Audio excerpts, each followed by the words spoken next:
विश्वानि देव सवितर्दुरितानि परासु यद्भद्रं तन्नयासु। शान्ति शान्ति शान्ति।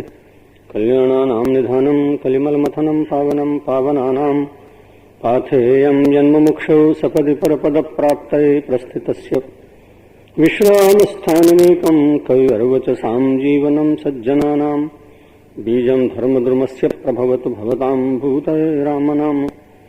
यस्यांघ्रे च विभाति भूधरसुता देवापगामस्तके भाले बालविधुर्गले च गरलं यस्योरसुव्यालराट् सोऽयं भूतिविभूषणः सुरवरः सर्वाधिपः सर्वदा शर्वः सर्वगतः शिवः शशिनिभः श्रीशङ्करः पातु माम्। मूकं करोति वाचालं पङ्गुं लङ्घयते गिरिं यत्कृपातमहं वन्दे परमानन्दमाधवम्।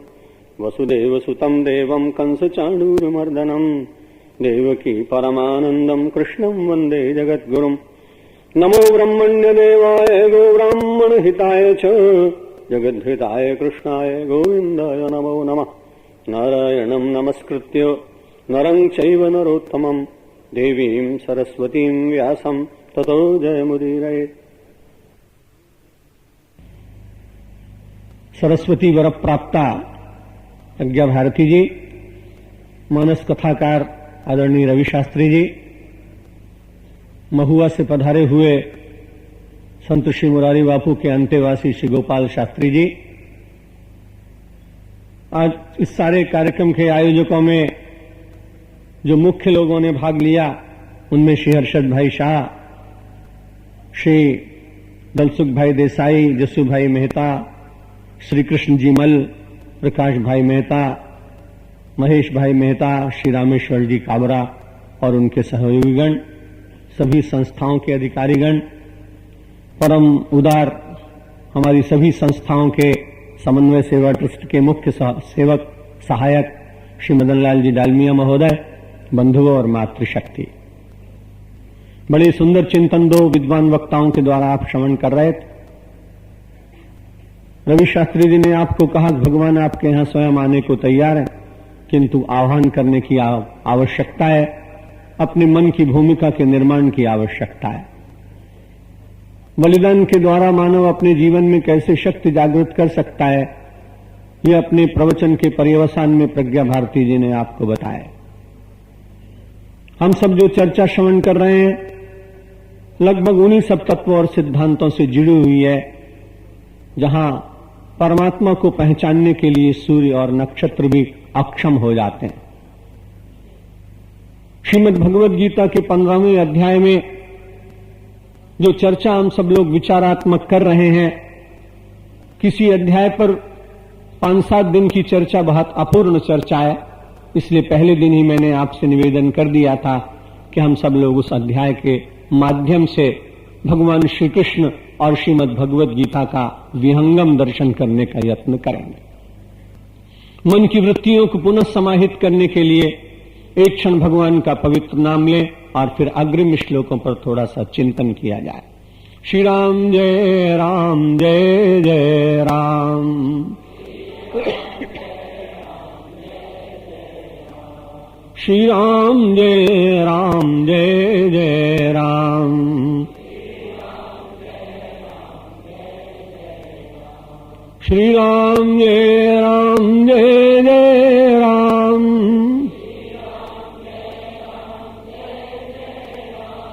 श्री राम जय राम जय जय राम।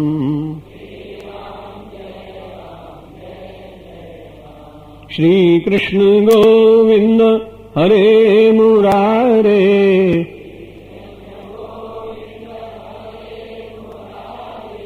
हे नाथ नारायण वासुदेव।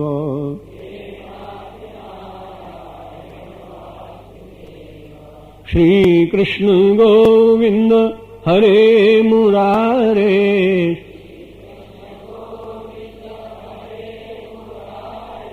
हे नाथ नारायण वासुदेव।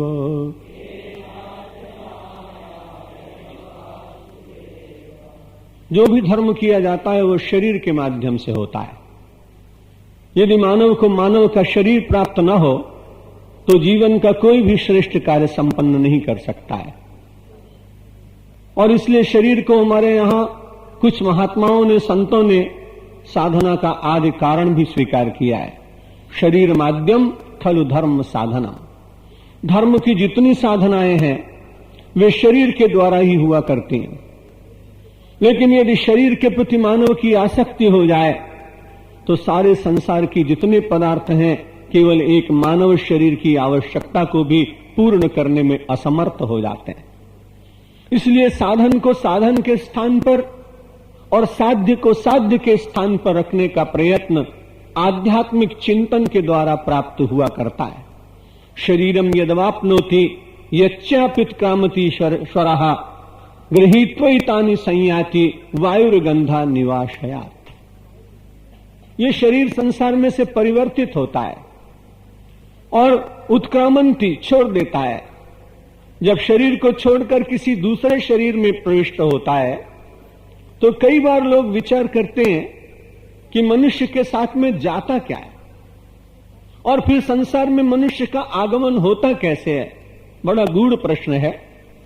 विज्ञान से तो इसे सिद्ध करना आज भी बहुत कठिन, लेकिन शास्त्र, विश्वास और प्रमाण, इनके द्वारा व्यक्ति को लगता है कि पुनर्जन्म होता है और मानव अपनी सूक्ष्म शक्ति को और संस्कारों को लेकर संसार में पुनः आविर्भूत होता है, पुनः प्रकट होता है, पुनः जन्म ग्रहण करता है।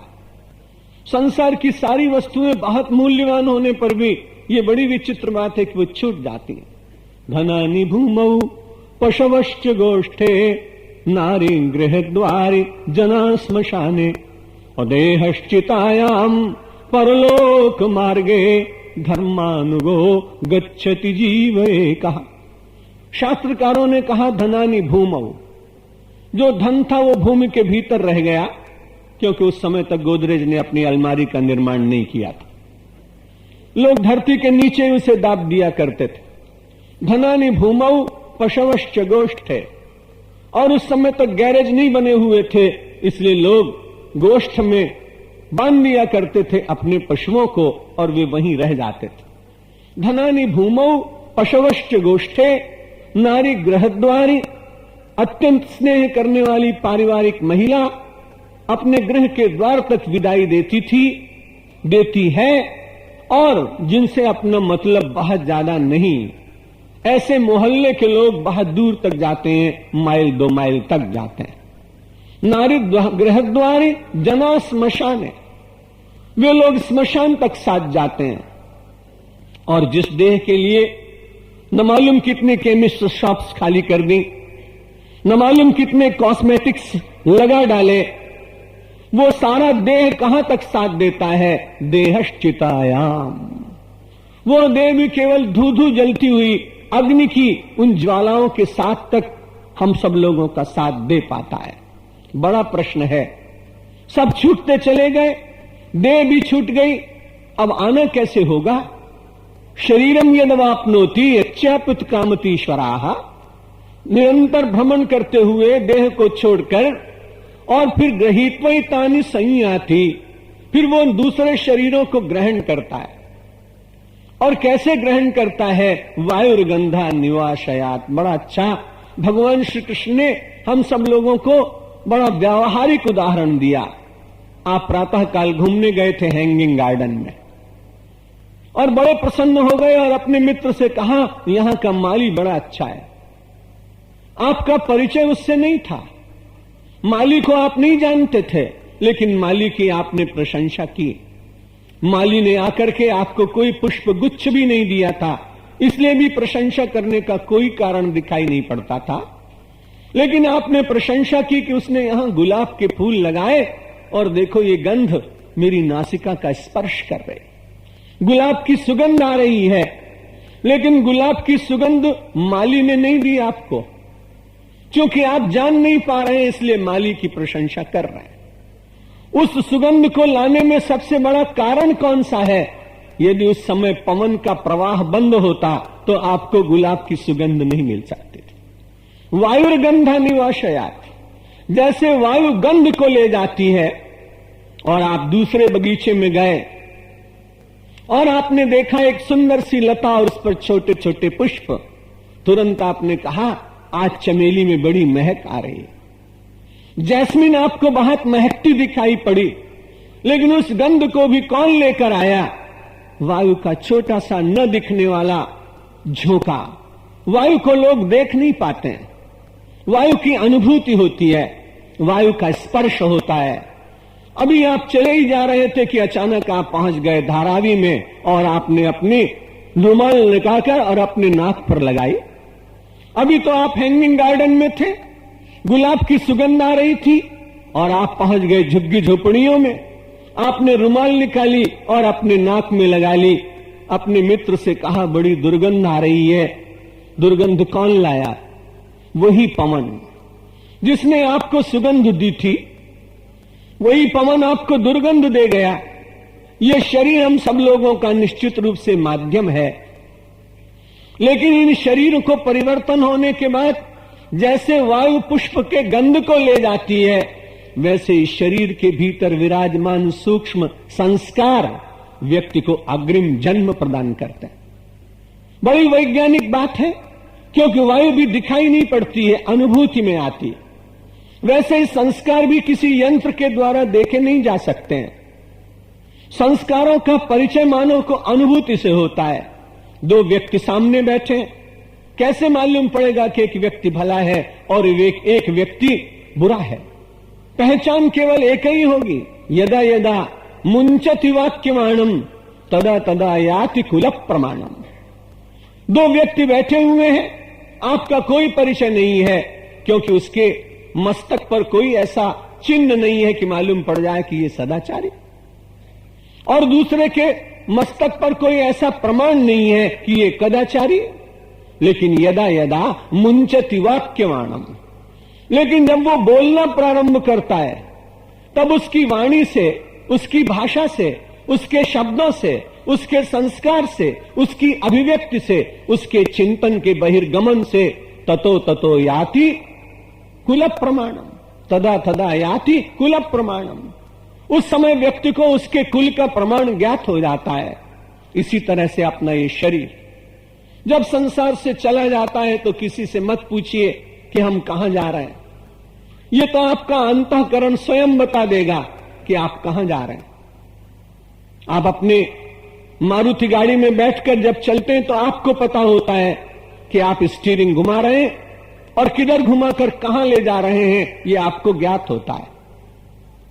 आपके साथ बैठे हुए मित्रों को भी आप बता देते हैं कि अमुक स्थान पर हम चल रहे हैं, इसलिए उन दो चार मित्रों को भी ज्ञात हो जाता है।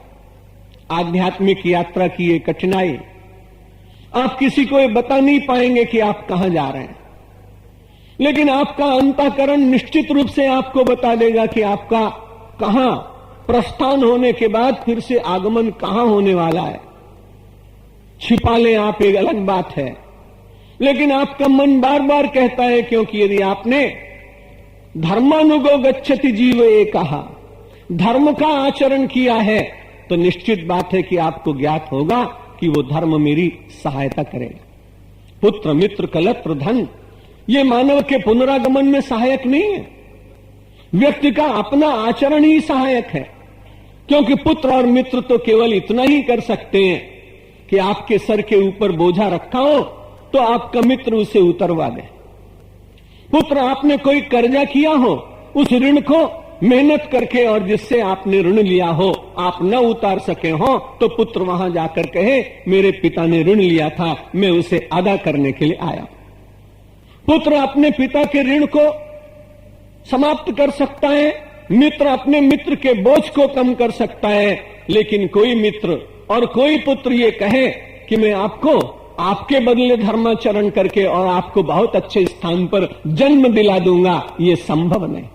व्यक्ति की यात्रा व्यक्तिगत यात्रा है, इसलिए व्यक्ति को बहुत सावधान रहना चाहिए।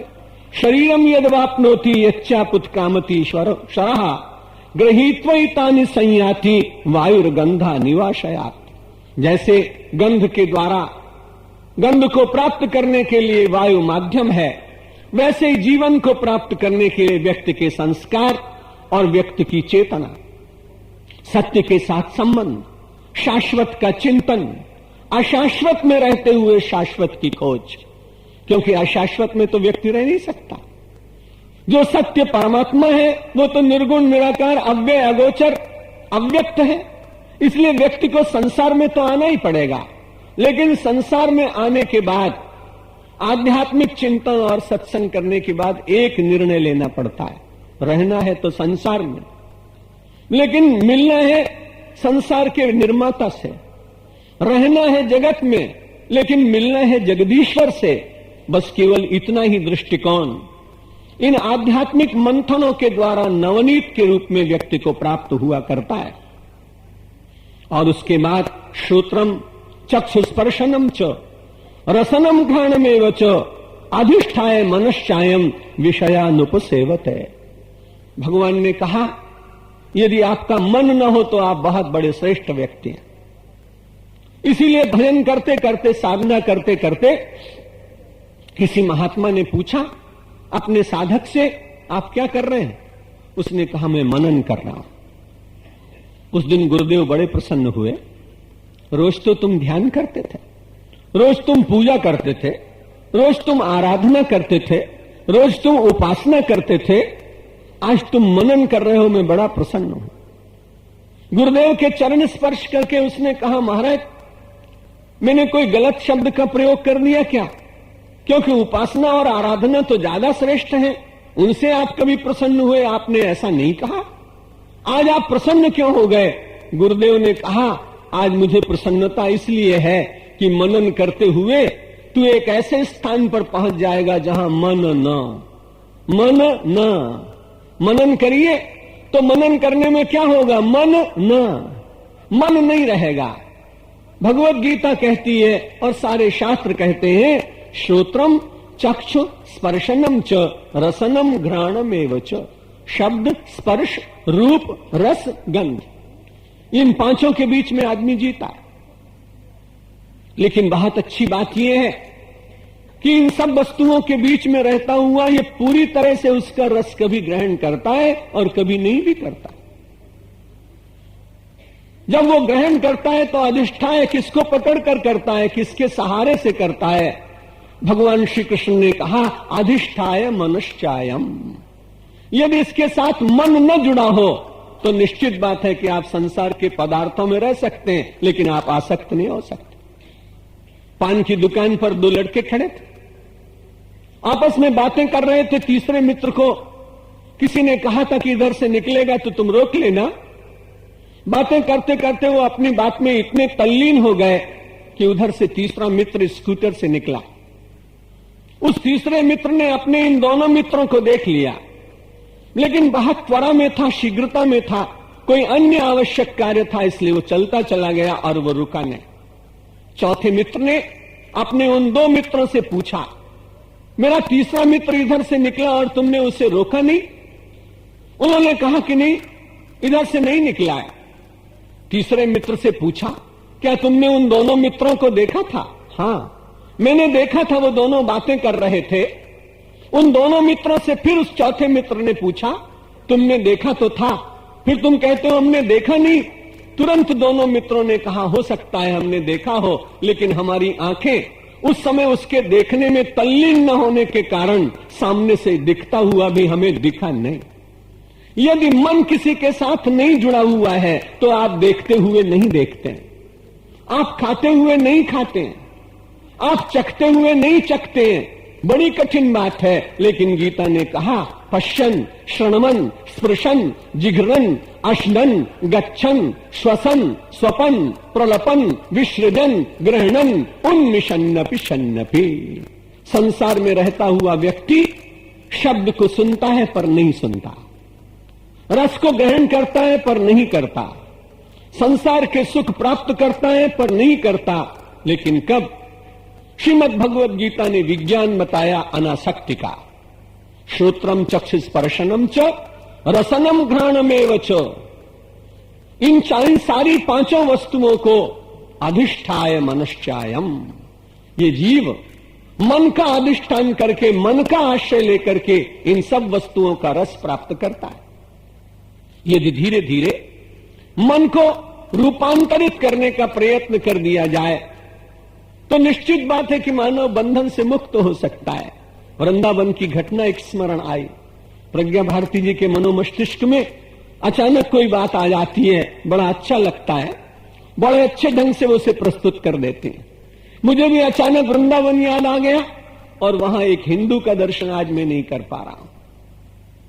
वहां एक मुसलमान बंधु गया है और उसका नाम है अब्दुल रहीम खान, जो बाद में रहीमन के नाम से प्रसिद्ध हुआ। बांके बिहारी का दर्शन करने चला गया। बांके बिहारी का दर्शन करते करते देखा लोगों को कोई चांदी के थाल में सुंदर पुष्प सजा के लाए। किसी दूसरे को उसने देखा तो स्वर्ण थाल में स्वर्ण पुष्प सजा के लाए।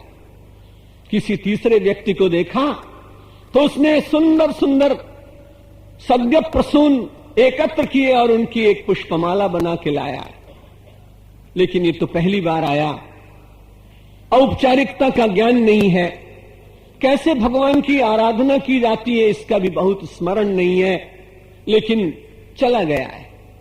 वृद्ध के प्रभाव के कारण इतना उन्मत्त हुआ है कि वृद्ध छोड़ने की उसके मन में इच्छा नहीं।